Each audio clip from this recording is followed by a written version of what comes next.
I want that I want that bill, sir, to contain, among other things,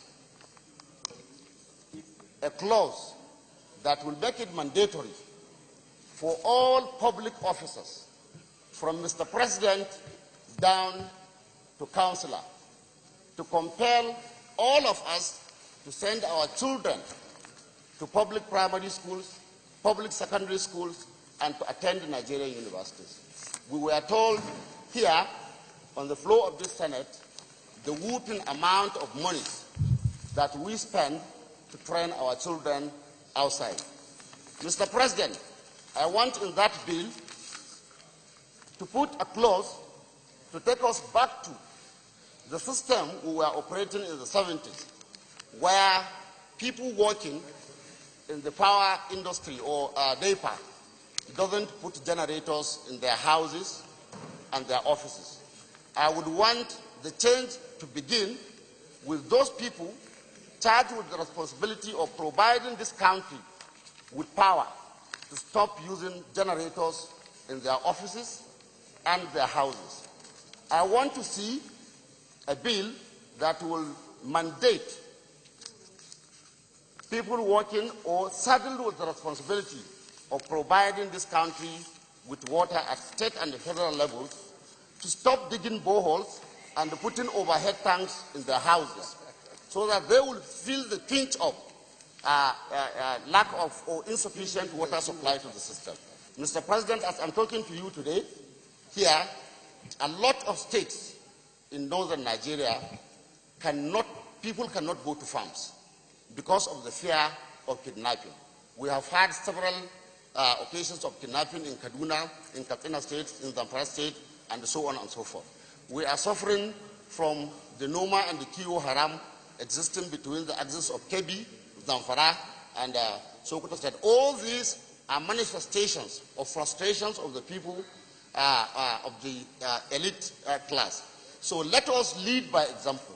Mr. President, let us give this program a legal backing.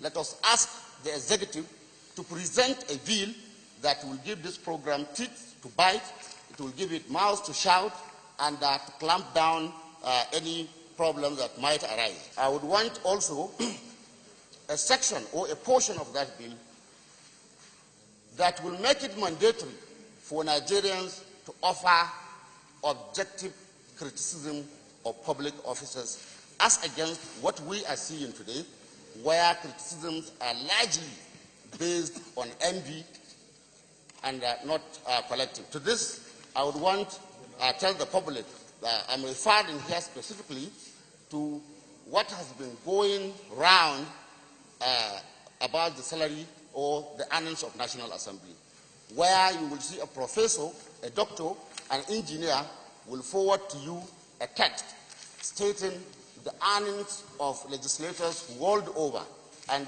would now tell you this is what members of National Assembly are earning.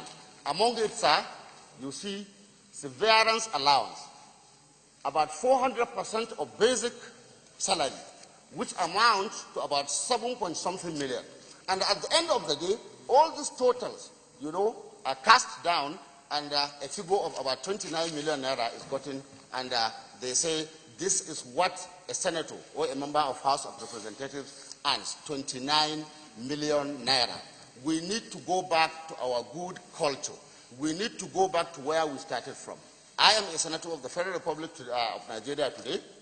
Tomorrow, it's going to be somebody outside that is doing all these things. Our religion, all of us, Christians and Muslims, told us to like unto our brothers what we like to ourselves. Let us all go back to our good values before you disseminate or you pass over any information of whatever nature. Look at it, criticize it by yourself, digest it before you send it out. During the Salah celebrations, last Salah, I asked, for a discount, and I was told to pay about 14,000 naira from the same direction Mr. President is looking at. With due respect, sir, I think the rice mill was installed before this depression. The rice itself was bought before this depression. There is no cost, any foreign component in it. Sir, I want to plead with all of us. Let us lead by example. We have taken enough or a lot from this system. To whom much is given, much is expected. Mr. President, I want us to have mercy on our people. Thank you very much, Mr. President.